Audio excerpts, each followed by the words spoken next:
Sebelumnya, pemerintah Kabupaten Bulukumba melarang kapal yang membawa puluhan turis asal Australia yang hendak berkunjung ke lokasi pembuatan perahu pinisi.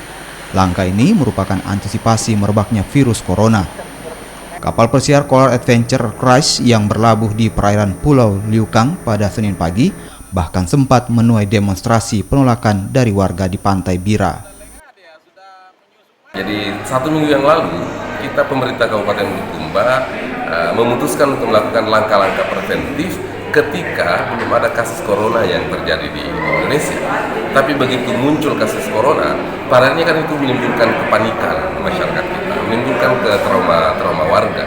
Daripada membangun sugesti-sugesti yang dalam perspektif kesehatan akan menurunkan imunitas kesehatan warga, maka demi kebaikan kita semua, kemudian kapal pesiar ini kita minta untuk tidak merapat di kabupaten.